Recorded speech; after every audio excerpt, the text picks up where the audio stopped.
It's been a week since the Vikings let go of Mike Zimmer and Rick Spielman, and I'm sure you all have a whole bunch of questions, so I'm going to answer them today on the Locked On Vikings podcast. Ooh-wee!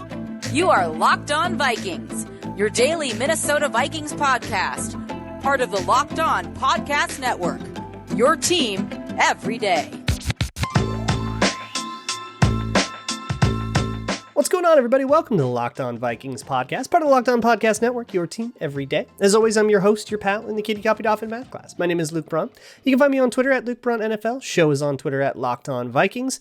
And today on the show is Twitter Tuesday. Thank you so much for making Locked On Vikings your first listen of the day. If you have any Twitter Tuesday questions, you can always send them to me at Luke Braun NFL or at Locked On Vikings on Twitter. You can send an email to lockedonvikingspodcast@gmail.com. There's a Google form in the show notes. Leave a YouTube comment if you're watching on YouTube. But let's get into it. I asked for your questions, and here they are. I'm going to start with one from Uber Adels, who says, I know this is probably something you're against, but what's the cap flexibility for Cousins' contract? Is an extension at least feasible in some regard? So I'll probably talk a lot more about Kirk Cousins and his future and his contract and stuff. We're going to speculate about this for like 2 months before something actually happens, is going to be my guess, the way the NFL calendar is set up. So I don't need to go into all the details yet, but the short answer is yes, there's a lot of cap flexibility there. And also I don't need to agree with you about Cousins to like talk about what is possible in terms of if you want to keep Cousins. Yeah, there's totally a way to do that. I disagree, but who cares? You shouldn't care what I think about that. But here's the way it works. So Kirk Cousins has a $10 million signing bonus that he's currently attached to and a $35 million fully guaranteed base salary. He is seeing all 45 of that one way or another. Who pays it is totally negotiable. That $10 million is staple to the Vikings. There's $10 million. You can't get rid of it all. But if you traded Kirk Cousins to another team, the $35 million base salary would travel to that team with him. So you trade him to the Broncos. The Broncos are now paying $35 million for Kirk Cousins, and the Vikings have a $10 million dead cap hit. The Vikings could offer to basically take on more of the contract if they wanted a bigger draft pick in return or something, but we'll go into all those details at a later time. But yeah, it's a very flexible thing to trade, to get rid of if you want to do something else like that. And it all really depends on what the next GM wants to do. Joe says, how do the Wilfs feel about Cousins' future in Minnesota? I think they very much don't want to have an opinion. That's really the way it is. They were asked about this. Mark Wilson was asked about this in the press conference after he let go of Zimmer and Spielman. And he did that press conference. And somebody asked him, does the new GM, does their opinion of Kirk Cousins, is that going to influence your search? And in so many words, he said, no, we want to make a good decision maker. And the Wilfs have always been this way. Ever since they bought the team, they don't know football, and they don't claim to know football, and they don't want to have to know football. They know hiring in business, so they're going to go hire someone with a skill set and let that person make the decision. Vikings disappointment enthusiast says, should the Vikings jump on the backup QB turned offensive coordinator savant train early and just hire Sean Mannion as a head coach before he becomes the next wonderkind? That is, I think, a path Sean Mannion could go down, but it wouldn't happen in a year. But yes, they should put Sean Mannion in their coaching staff somewhere, make him an assistant QB coach or something, let him work up the ranks. That's what Kellen Moore did, and he did it in a couple years. Like, he worked up really hard, really fast, which is both a good thing and a bad thing. It's a good thing, like, oh, you got a lot of promotions, but it's also a lack of experience. But yeah, Sean Mannion should be in the Vikings coaching staff, and he should just work his way up so that he can be the next wonderkid in like 4 or 5 years. It's a slow burn, long con. Jahamis asks, how do you confidently say it's a rebuild year when the Wilfs said they aren't looking to hire for a rebuild? That's a very good question. So I have said, and I will continue to say, it's a rebuild. I ain't afraid to use the word. The Wilfs are afraid to use the word. I ain't. But I don't think we have a different idea. Like Mark, I think I have a very similar idea to Mark Wilf's idea of what the season will be. I just kind of call it a rebuild, and he ain't going to do that. That's fine. I mean, he's trying to sell tickets too, right? Like, he's trying to like market the team to be a watchable product. I think that 2022, the Vikings will have a really, really difficult time being competitive unless they hire a GM that thinks, Kirk is like a top 5 quarterback and he can win a Super Bowl, and all we need to do is build this, and that around him. And if that list is long enough or is short enough where you can do it all in an offseason and you nail everything, then maybe.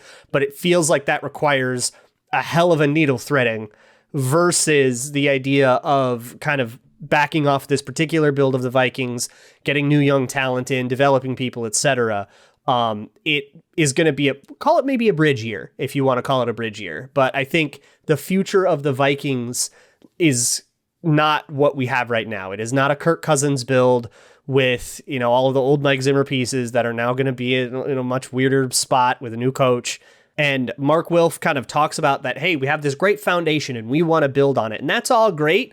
And I don't think the team should be like, this one we're going to suck. Like, they should go try to win a Super Bowl. Go make the best team you possibly can, because that'll bring you that much closer next offseason. I think I'm just being realistic. It's not going to be a good year. And I don't think it should be pressured to be a good year. It should be a year where you focus on the future. Rorschach Cousins says the Vikings aren't going to compete for a Super Bowl next year, no matter what they do. See, there you go. So I ask you, what moves should they make this offseason to create the most entertaining team for next year? Not a train wreck that screws up a rebuild, but it may as well put a cool product out there kind of thing. Okay, so if our goal is just to make the Vikings good TV, basically, and we don't care about them being good, we're not making them bad on purpose, but we want them only to be good TV. First off, Jameis Winston, quarterback, easy. Lane Kiffin, coach, easy. And then as GM, we probably just want a sacrificial lamb, because everything is going to get cleared out again, right? This is going to be such a historic catastrophe that everything is going to get blown up again, and we're right back here in square one, right? Like, that's the funniest possible outcome. So we do Lane Kiffin, and he is going to leave for USC, for the USC head coaching job in the middle of the season. He's going to Bobby Petrino us. We get Jameis Winston. He'll go 30-30 again. That'll be hilarious. And I guess we need a GM that'll make that kind of thing happen. I guess we'll go with Glenn Cook. I like that. Adam Warros asks, why not Andre Patterson? Good question. I'm into Andre Patterson, sure. And I'm sure he'll get his interviews when they get deeper into the head coaching process. I think that's a fine idea. I got a bunch more questions that I want to get to, but first let me talk to you real quick about Grambling. It is playoff season, and that means it's time to watch a whole bunch of games, and you're probably going to be a neutral fan in most of them. What better way to make that relevant to you than by placing a little wager? And if you're sick of just betting the spread or the over-under or whatever, maybe you want to do a player prop. Maybe you want to do a live bet. See if you can't feel the game out, make a bet in the second quarter. I had a ton of success this weekend doing that. Had a couple of successful prop bets. James Conner, anytime touchdown, was an absolute, you could set your watch by it all season long. A lot of people made a lot of money betting on James Conner getting a touchdown a game. So if you want to make bets like that, head on over to betonline.ag. You can, of course, bet on basketball, hockey, golf, tennis, MMA, whatever. You can also play your favorite Vegas casino games on BetOnline. Whatever you want to gamble on, head on over to betonline.ag. Use promo code LOCKEDON when you sign up. Your first deposit, you will get a 50% match, 50% welcome bonus just for using the promo code LOCKEDON, LOCKEDON, all one word, at betonline.ag, where the game starts. Thank you all once again for making Locked On Vikings your first listen of the day. Let me go to one from Jeff Douglas here in this Twitter Tuesday mailbag. He asks, work needs to be done on the roster at all three levels on D. Cornerback and defensive end are both huge areas of need. Can you make the argument no priorities are bigger on this team? Aside from possibly Dantzler, nobody on the roster has shown promise to step into bigger roles next year. So I'm struggling to understand exactly the answer to the question you're asking here. So sorry if I'm misinterpreting the question or if I'm reading the wording wrong here, but I think what you're asking is hey, these are definitely the highest needs, right? Where's the biggest needs, right? Cornerback and defensive end? Probably. I mean, there's a reasonable enough chance quarterback immediately becomes the biggest need in the world. So of course there's that. I think there's need on the offensive line, as always. And I think you have a need at linebacker, like you said, all three levels of the defense, because Anthony Barr's contract is up. And you probably have a need at safety as well, unless you think Cameron Bynum's going to come in and be a starter opposite Harrison Smith. A lot of people are talking about getting rid of Harrison Smith. I think that's asinine. But if you did that, you'd have two needs at safety. So there's a lot of needs. I mean, the Vikings have enough roster needs where they can go really to whatever in the draft, and there will be a place for that player and in free agency and all that stuff. Just compile the most good players that you possibly can, because there is going to be a lot of turnover on this roster, which goes back to the question from the beginning of the thing is like, how do you say that this is a rebuild? Look at the roster. It needs to be rebuilt. And that is going to take time. That Rome ain't built in a day.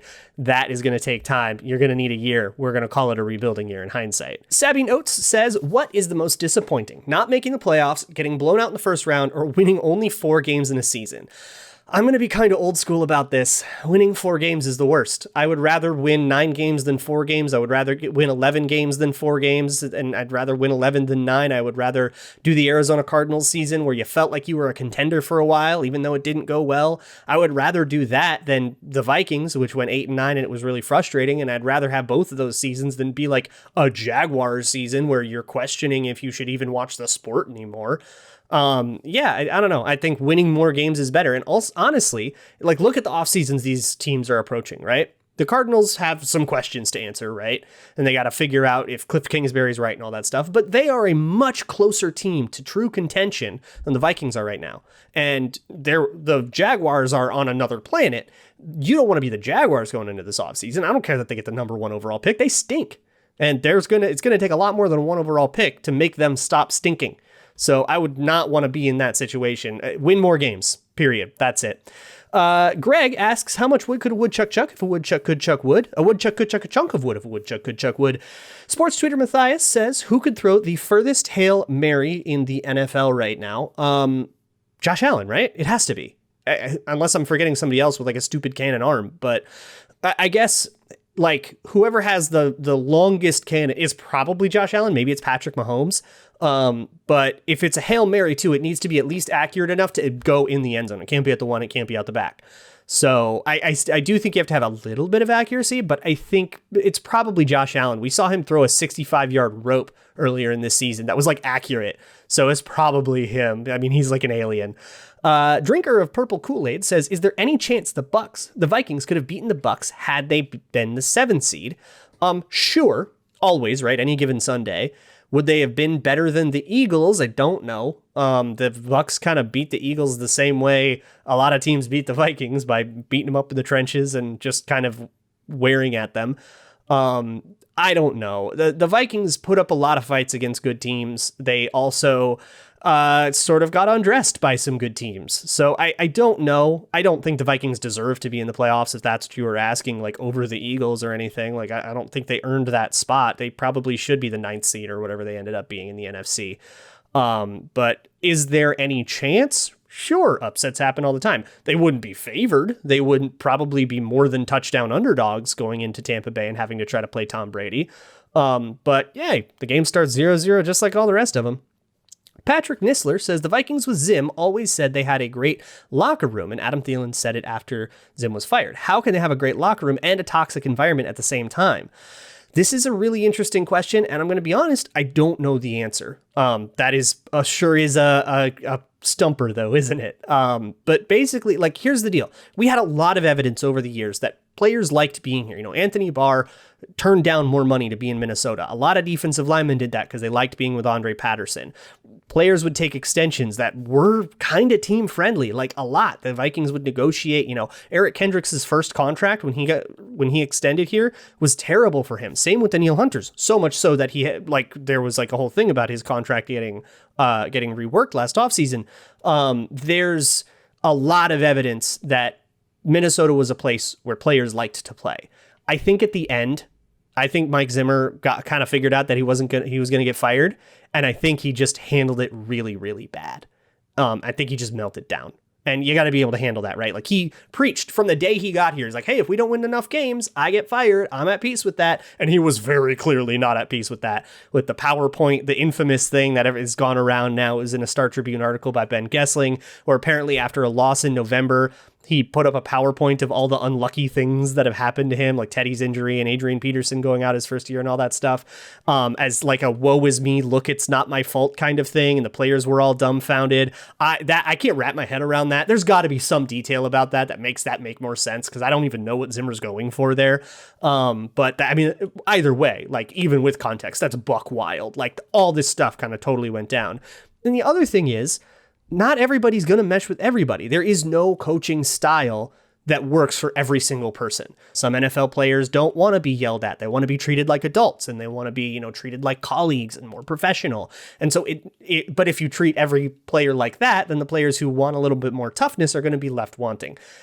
Not everything works with everybody. So if you just ask the disgruntled people who leave, you're going to get this idea of a toxic thing. If you just ask like Harrison Smith and Anthony Barr, they would probably say like, no, it was all over. And Terrence Newman, they'd be like, oh, it's all overblown. It's a complicated thing, and we as lay people will probably never get like the full story, but yeah, that's the vibe. KSG Skull says, would you rather live in a world where there is no soup or live in a world where the Vikings are the Lions? So I don't fully understand. Like, okay, so would I rather live in the world where the Vikings are the Lions or live in a world where I am unable to cope with the fact that the Vikings are bad? So would I rather have the Vikings be bad or the Vikings be bad and I can't cope with them? I guess I would take the Vikings being bad.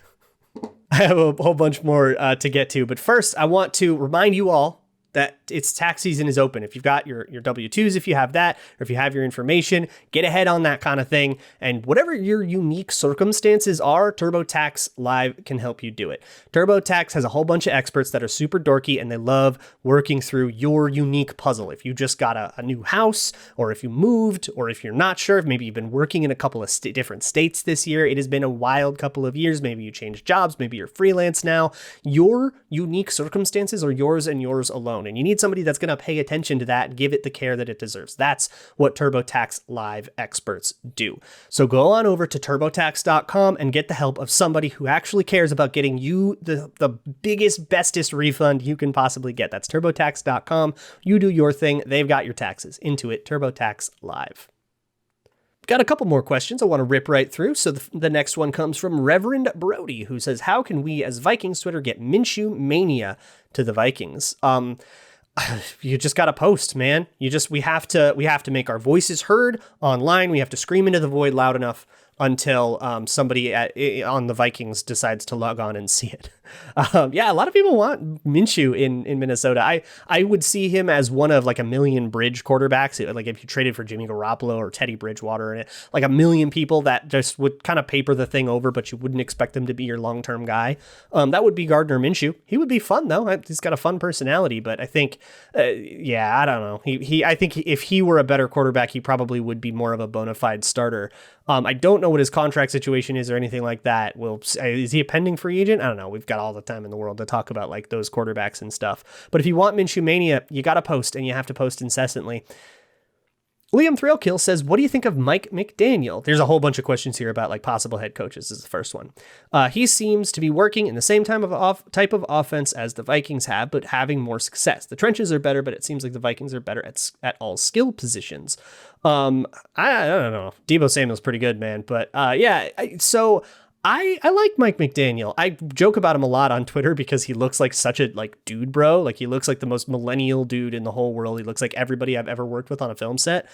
But he seems like he has a really good head on his shoulders. Everybody in the league seems to have this really high opinion of him, and he seems to be the kind of this young up and comer. He's the offensive coordinator for the 49ers.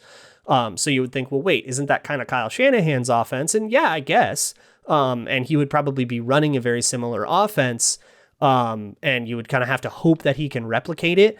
But it does seem like he's a good teacher. Like he really has a handle for how to get ideas into the players. It kind of seems he might be Kyle Shanahan's George Edwards. I think George Edwards had a really similar skill set, and we really missed that as an assistant. As a head coach, I think that's a really good skill. Of course, there's some other things you would want to see him prove, but he can't do that from an OC position. So if you wanted to jump off, make that leap of faith, I'd say go for it.